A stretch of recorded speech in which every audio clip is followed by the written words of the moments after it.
करके यहाँ से भावलपुर ले गए थे। वहाँ पे जाके वो ज्यादती करता था। बाबा भी और भी लड़के थे, वो भी करते थे।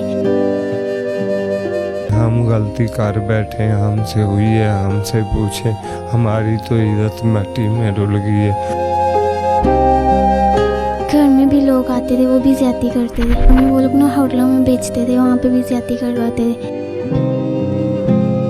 का मेडिकल करवाओ, मेडिकल नहीं करवा रहे तो हमें इतनी टेंशन, हम घर नहीं बैठ सकते, हम किसी के घर रह रहे। मैं इनको जब मना करती थी ना कि मैंने नहीं जाना, तो इन्होंने ना पैप रखा हुआ था, उसके साथ पैप के साथ ना हर लड़की को मारते थे। शराब वगैरह पियाते थे, उसके बाद होटलों पे छोड़ देते थे। थाने नहीं गए, इनकी FIR करवाई? कोई थाने वाला हमारी सुन ही नहीं रहा। हम हर थाने में जाते हैं, उल्टा उन्होंने हमारे खिलाफ पर्चा दे दिए।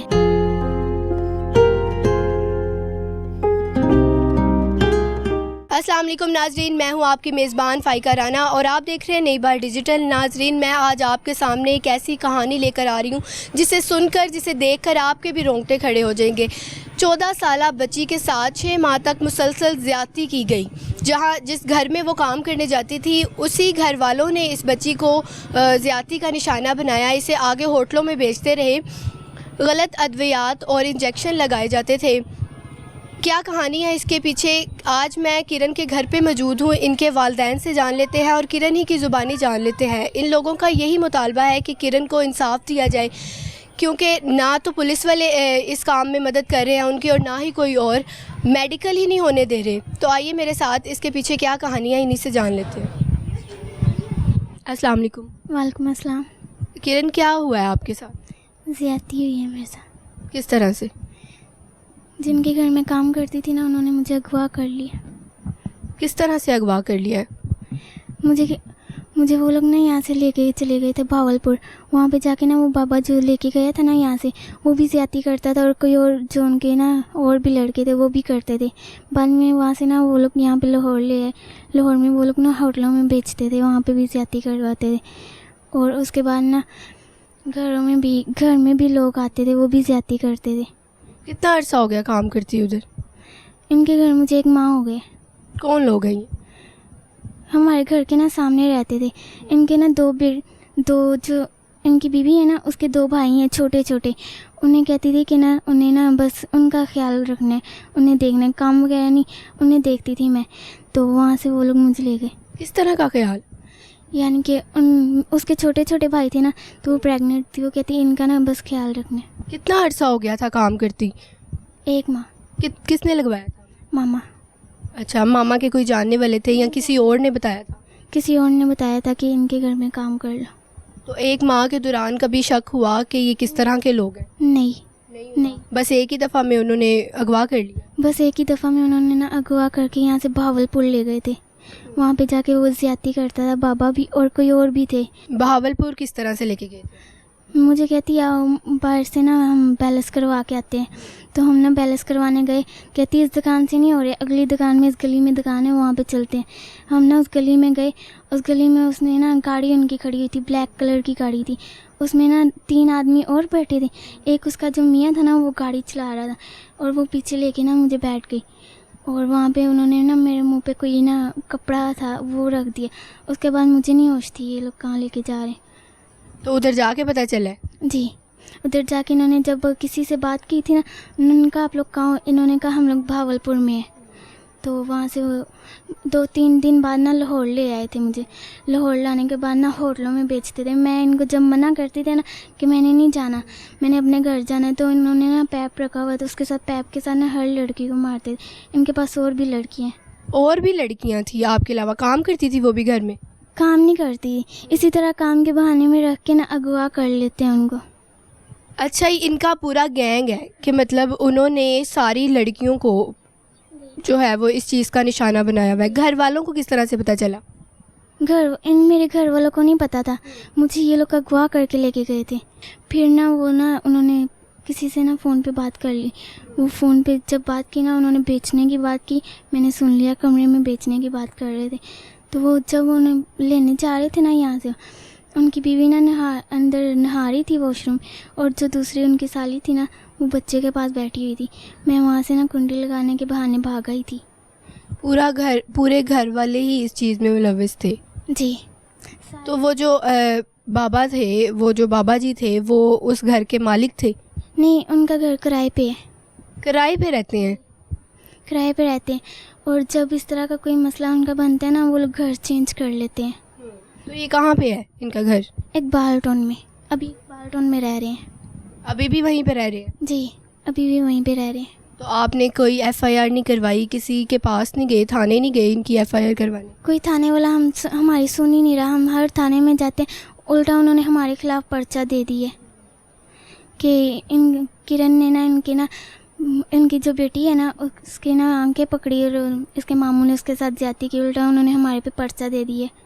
पहले उन्होंने पर्चा दिया था, हमने खारिज करवाया, अब उन्होंने फिर पर्चा दे दिया। हम जिनके पास जाते हैं ना, वो उन बाबे को फ़ोन कर देते हैं। एक बालटोन वाला थाना, एक हंजरवाल वाला। अच्छा किरण, मुझे ये बताओ कि जब ये लेके जाते थे किसी भी होटल में, तो वहाँ पे और भी लड़कियाँ होती थी साथ? जी, और भी होती थी। उनको भी मारते थे? मना करती थी लड़कियाँ? वो जब मना करती थी ना कि हमने आज नहीं जाना, ये वो ना उन्हें मारते थे। और इसके अलावा कभी किसी को कहते थे अगर आप लोग जाओगे नहीं ना, तो हम लोग तुम लोगों को खिलाएंगे कहाँ से? तुम लोग जाओगे तो हम लोग खिलाएंगे ना तुम लोगों को, हम लोग पैसे देंगे, तुम लोगों को खिलाएंगे वगैरह, रोटी वगैरह। नहीं तो हम लोग रोटी नहीं देंगे तुम लोगों को। तो घर वालों को किस तरह से पता चला? घर कैसे वापस आई हो? मैं किसी के नंबर से इनसे रब्ता किया था, और मामा ने कहा कि आप वापस आ जाओ, हम ना तुम बहुत देर से ढूंढ रहे हैं हम उसी दिन से। फिर मैंने ना वहाँ से भागने की बहुत दफ़ा कोशिश की थी। लेकिन ना मैं भाग नहीं पाई। फिर जब उन्होंने भागने की, किसी से ना बेचने की मेरे से बात की ना, तो मैंने कहा अगर ये मुझे बेच देंगे तो मैं किसी और शहर में चल जाऊँ। फिर मैंने ना वहाँ से वो ना पैसे लेने गया था, और उस ना जिस आदमी के साथ उसने भेजना था, वो आदमी को लेने गया था। मैं वहाँ से भाग गई थी।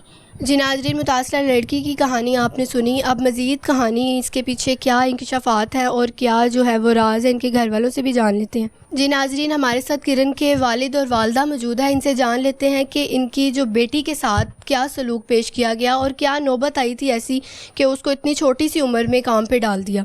अस्सलाम वालेकुम। वालेकुम सलाम। कैसी हैं आप? ठीक हूँ। नाम बता दें। फौजिया। अच्छा, आप मुझे बताएं कि क्या नौबत पेश आई थी कि आपने इतनी छोटी सी उम्र में अपनी बच्ची को काम पे डाल दिया? मैंने किराए पे रहती हूँ, किराया देना, किश्तें देनी, इसलिए फिर मैंने इससे बच्ची को डाला है। तो छोटी सी थी, इनका वालिद जो है वो छोड़ के चले गया था, तो ये इससे मेरा साथ दिया, इसके साथ फिर शादी की है, इसने फिर संभाला बच्चों को। तो ये छोटी सी अम्मी के पास थी, तो अम्मी फौत हो गई तो फिर मेरे पास आई है, तो इसे मैंने फिर संभाला। अम्मी 5 साल हो गए फौत हुई है, तो ये मेरे पास आई है। तो उसके बाद मैंने इसे काम पे डाला। मैंने कहा मेरे से नहीं किराए बिल वगैरह दिए जाते, मेरी तबीयत ख़राब रहती, मेरे गुर्दों का मसला है। फिर क्या आपकी बेटी के साथ ऐसा वाक़या पेश आया?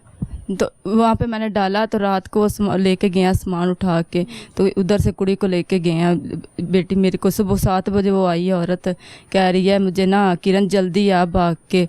ये भाग के बाहर निकली, कह रही किरण अंदर से ना मोबाइल लेके आ, मेरे भतीजे का मोबाइल था, कह रही लेके आओ जल्दी। ये लेके बाहर गई है, तो वहाँ से लेके तो उसे ना कह रही मुझे इसमें लोड नहीं है, तो कह रही मम्मा आप ही, कह रही लोड करवा लो। लोड करवाने के लिए भाने गई बाहर से गवा करके, कह रही गार्ड था एक, कोई पिस्तौल रखी, उन्हें गाड़ी में लेके चले गए हैं। वहाँ से उधर उस दिन की कह रही गायब हुई है, तो अब की अब आई है हमारे पास। कितना अर्सा हो गया? ये गई हुई है छोटी ईद की। छोटी ईद की गई हुई है, और अब आई है। कितनी देर हो गई है, कितने दिन हो गए इसको इधर आई? इसको आई को आज 6 दिन हो गए हैं, 7 दिन। तो कोई हमारी बात नहीं सुन रहा। थाने, जिस थाने में जाते हैं वो उसके साथ मिले हैं, उसे कॉल कर देते हैं बाबे को, कागज़ हमारे रख लेते हैं, फैले रख लेते हैं, मेडिकल नहीं करवा रहे। उन्होंने कहा मेडिकल करवाओ, मेडिकल नहीं करवा रहे। तो हमें इतनी टेंशन, हम घर नहीं बैठ सकते, हम किसी के घर रह रहे हैं। तो आज अब आए हैं आपके साथ इस घर में। हुआ क्या था इसके साथ? ज्यादती करते हैं, कह रही मुझे होटलों में लेके जाते रहे हैं, मुझे इंजेक्शन लगवाते रहे हैं, मुझे सब नर्सों का पता है, होटलों का पता है, मेरे साथ ज़बरदस्ती मुझे रखा है। बाबा नदीम वगैरह इन सब के नाम लेती, जो कह रही मुझे ये मेरे साथ ज्यादती ये भी करते थे, उधर से भी करवाते थे। तो आपको पता नहीं चला? नहीं नहीं हमें नहीं, हम अब के ढूंढ रहे हैं दरखास्तें जहाँ पे पर्चा देते हैं ये हंजर वालों इकबार वो खुद ही वो खारिज करवा देते हैं। हमें नहीं पता लगता, हम घर आते हैं तो वो खारिज कर देते पता ही हैं। नहीं है, हमें पता ही नहीं है भी हमें पर्चे का भी खारिज हुआ है या नहीं हुआ। तो उन लोगों ने पता नहीं कैसे करवाया कैसे नहीं। और इनके मामू जो हैं उनको नजायज़ ही, वो भी बेचारे मेहनत मजदूरी वाले हैं, काम करते हैं, उनका नाम नजायज़ ही लेकर उनको भी दिन रात परेशान कर रखा है। वो भी साथ बाहर खड़े हुए हैं, उनको भी परेशान कर रहे हैं। थानेदार और SHO धमकियाँ लगाते हैं, मैं आज रेट कर रहा हूँ, लड़की को भी उठा लूँगा, आपको भी उठा लूँगा। मलक फयाज जो हैं वो भी गाली निकालते हैं फ़ोन पे। ऐसे ऐसे हमारे घर पे आई 5-10 दिन हो गए, हम अपने घर में नहीं आ रहे, कहीं रह रहे हैं। आज आप आए हैं तो हम अपने घर आए हैं। मलिक फयाज कौन है? मलिक फयाज वो जो हमारी बेटी को लेके गए हैं यहाँ से, उनकी बेगम लेके गई है। ये आगे से मुलव्वस नदीम और पट्टी साहब ने जो जैसे बच्ची बता रही है, ये आगे होटलों वगैरह पे गाने के जरिए गाड़ी पे लेके जाते थे, कहती मुझे छोड़ते थे, नशे करवाते थे, सिगरेट में कोई डाल के भी देते थे, शराब वगैरह पियाते थे। और कुछ शीशा वगैरह होता है, शीशे में कोई बोतल उसके नीचे लगा के पैप लगा के वो भी नशा करवाते थे। उसके बाद होटलों पे छोड़ देते थे। जब कॉल करते थे तो वो मुझे ले आते थे, जब होटल से 6 बजे मसलन शाम 6 बजे हमें लेकर चले जाते थे, अलग अलग होटलों में छोड़ देते थे। और भी लड़कियां उनके पास हैं। जब वापस आई हमारे पास कुछ भी नहीं था। जब जहाँ भी जाते थे वो पैसे मांगते थे, पैसे दो आपका काम करते हैं। मेडिकल रिपोर्ट लाया हूँ और दरख्वास्त लाया हूँ, वो थाने दी है। तो 11 बजे का टाइम दिया, आज 4 दिन हो गए। 11 बजे मैं डेली चक्कर लगाता हूँ, कभी कहता है रजिस्टर नहीं मिल रहा, कभी कह रहा है फाइल नहीं मिल रही आपकी। फिर जज के पास पेश हुआ हूँ, दोबारा फिर मेडिकल रिपोर्ट लेकर आया हूँ। और जब बड़े जज ने साइन करके दिए, मददगार चले जाएं, वो आपकी मदद करेंगे, वो करवा देंगे। लेकिन उन्होंने भी नहीं किया। उन्होंने कहा भी आप अकेले करवाएंगे तो वो बोलेंगे ये झूठा है, सब कुछ आप लेडीज़ पुलिस साथ लेकर आए। तो लेडीज़ पुलिस हमारे साथ तामन नहीं कर रहे, कोई भी हमारे साथ जा नहीं रहा।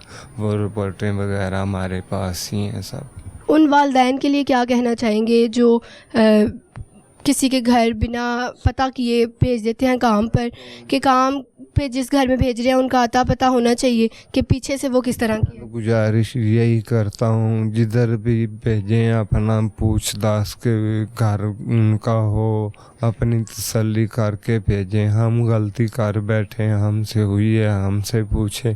हमारी तो इज्जत मिट्टी में डुल गई है, हम तो किसी को मुंह दिखाने के काबिल भी नहीं है। आप क्या कहना चाहेंगे? कुछ नहीं, मैं भी यही कहती इंसाफ मिले हमें, क्योंकि किसी और की ज़िंदगी ख़राब बनाओ। उसके पास और भी बच्चियाँ हैं, वो भी प्यारी बच्ची, उनके पास और भी बच्चियाँ हैं, तो इसलिए मैं कहती हमें इंसाफ मिले। आखिर कब तक गरीब की आवाज़ जो है वो दबाई जाएगी? ना पुलिस वाले सुन रहे हैं, ना ही इनकी कोई और मदद कर रहा है। खुदारा मैं आपसे सवाल करती हूँ कि कब तक, आखिर कब तक बिनते हवा के साथ इस तरह का खिलवाड़ किया जाएगा? इसी के साथ अपनी मेज़बान फ़ाइका राना को दे इजाज़त। अल्लाह हाफ़िज़।